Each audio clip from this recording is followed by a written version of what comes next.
everybody, CT Hippo again. One of the non-obvious downsides of this format is every time I want to make a video I have to make the bed, which, you know, not a big deal, but kind of a pain. So, generally most experiences in life, or most good experiences in life, don't start with, oh hey, I saw this on YouTube and I had to try it. But it happened to me. Was looking around at videos on homemade underwater cameras, do-it-yourself ROVs, blah blah blah, for shipwrecks, and I came across a video of somebody magnet fishing. Basically, magnet on a string. They were going off docks at boat launches and under bridges and finding, you know, cool stuff. I mean, nothing super impressive, but I was kind of like, hey, I got to try that. And so I went out the next day and went to hardware sales and bought a magnet and 50 feet of paracord, and I thought, I've got something else. I've got GoPros. Well, several GoPros. And so I could build something to hang a GoPro off of when I dip the whole thing in the water to go magnet fishing.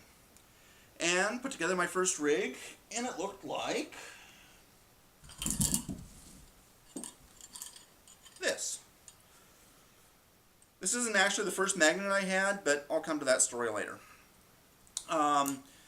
Just the length of, I guess that's 3/4 or 1 inch black iron pipe. Got eye bolts on either end with waterproof washers, the same one I use on my Cinepoles. I'll talk about those in a future video. And the whole idea here is the GoPro is naturally buoyant, and it's got a floaty back because, you know, I use this for surfing, and so if I rip it off the boat on a wave, which has happened, I want it to float, I want to be able to recover it. And so this is where I started. Simple, took it up to Lake Samish a couple times, dunked it in the water, kind of fished along the bottom like this. You can feel when the magnet hits bottom, and so it's just a matter of bloop, bloop, bloop, bloop, bloop. I don't want to quite drag it along the bottom, but on the other hand I want it to move. And so that's where I started. And now, after a few upgrades,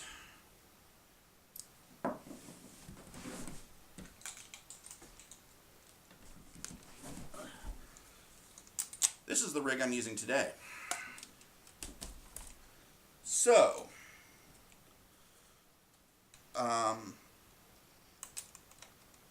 what I did is I went on eBay and got actually it's this guy here. It's an underwater camera with about 100 foot, 30 meters actually, of cord that goes to a little 4-inch display.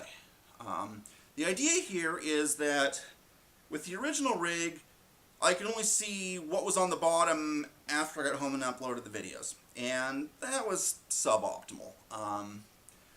You know, the vision I have for this is for salvage and recovery and underwater search stuff, and so being able to see what's on the bottom in real time is absolutely essential. I'm starting with the magnet, but the goal is to eventually build grabbers, and I salvaged a grappling hook recently, and it's like a lasso type system or maybe a net system. Different tools for recovering things off the bottom. And so that's sort of where I'm going with this. Instead of the black iron, I've used PVC pipe here.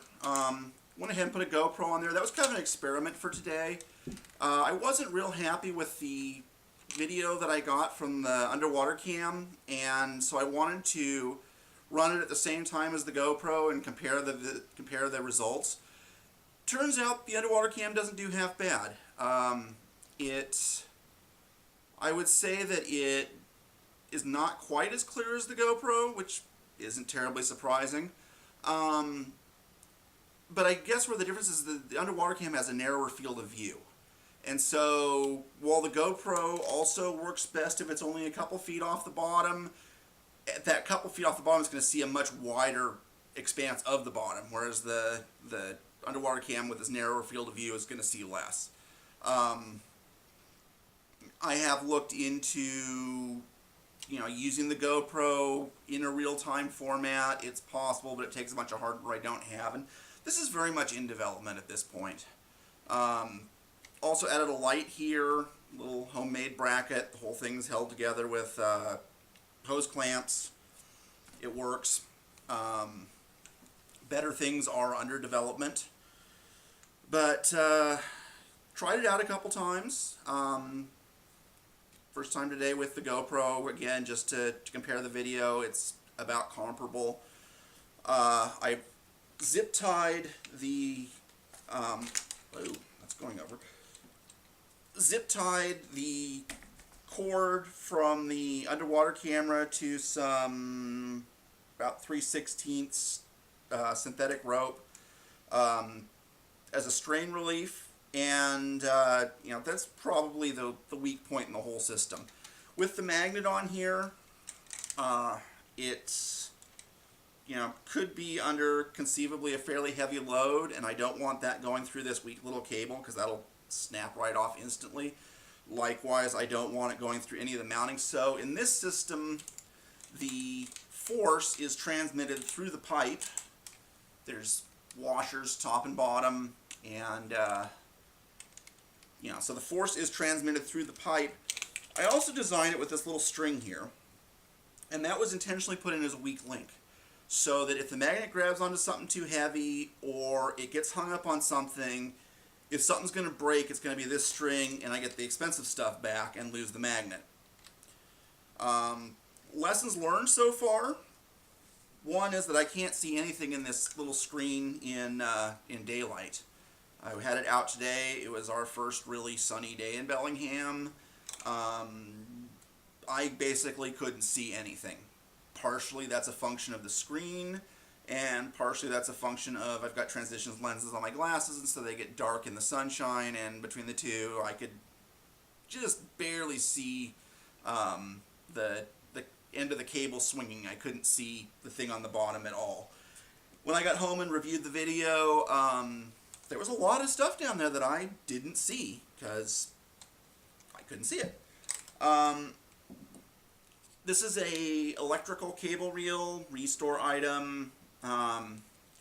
I drilled a hole down through the reel, ran the cable from the camera up through here. It's not ideal. I'm not real comfortable winding it in and out with it plugged into the screen and recorder, so I unplug it when I'm doing a lot of winding. Just let it flop around. Again, I think this cable is going to be the weak link of this whole system, and it's a little fragile. It's not as rugged as I would like. I don't know how many more iterations this will go through, but you know, it's a work in progress. Something I'd like to do is build a harness that goes over my shoulders and around my back. It might have like a fanny pack or a low backpack that carries batteries eventually. But you know, it's kind of a headache trying to hold on to this with one hand and fish the camera up and down with the other, and your arm gets tired, and you know, it's not yet ideal. We're still getting there. I think the solution to the visibility issue might be to do this at night, and you know, this is it's supposed to be a 250 lumen flashlight. I have discovered that it has a self-discharge rate. The batteries will go dead just sitting in even if you don't turn it on, so that's not ideal, but hey, it was like $2 at Goodwill, so I can afford to throw batteries in it until I come up with something better. One lesson I have learned the hard way: don't use these things. Cheap carabiners seem like a great idea for this. I mean, we're not talking loads where they're going to break. It makes sense as a weak link.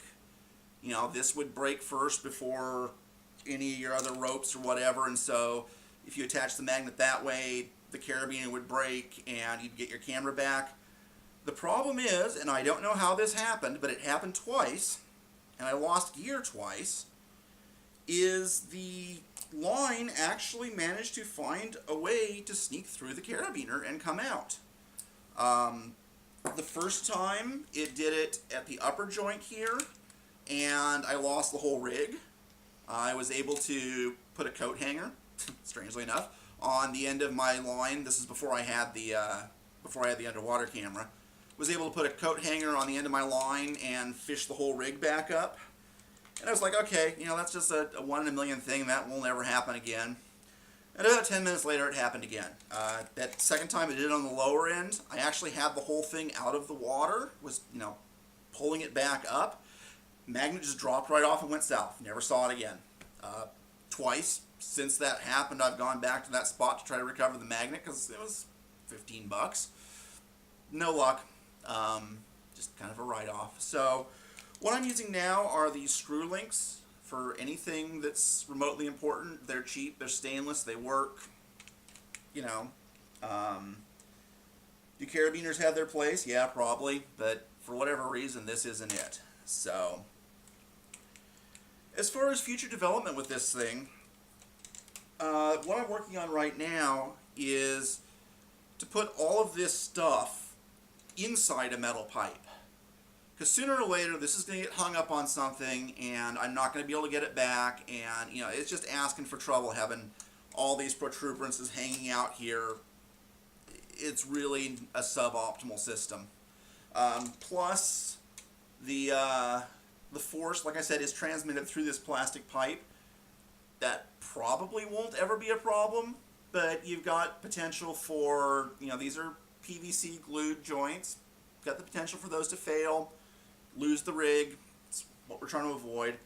So the next version, which I got some parts for today and I'm still working on how to do, it's going to have a piece of metal pipe. It's actually a light fixture can. You'll see it in a future video, with a 8-inch eye bolt running through it.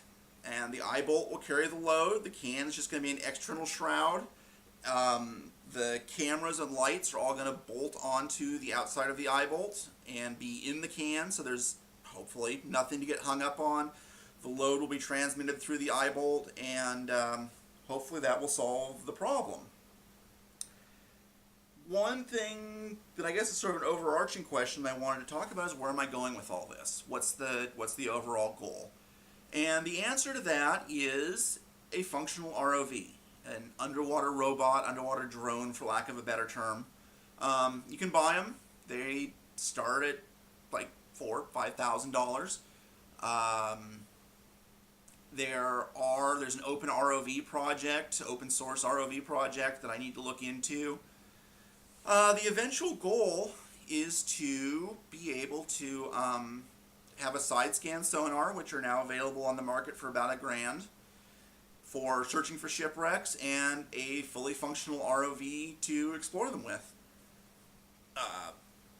That's where the tow cam is going. That's where this project is going, and it's, right now I'm a ways away, but I'm gaining experience with it with every trip. It's just a matter of working step by step to get there, and you're gonna get to watch, or else I'll get bored with this, or you'll all get sick of hearing from me. So either way, that's tonight's video, and we'll see you next time.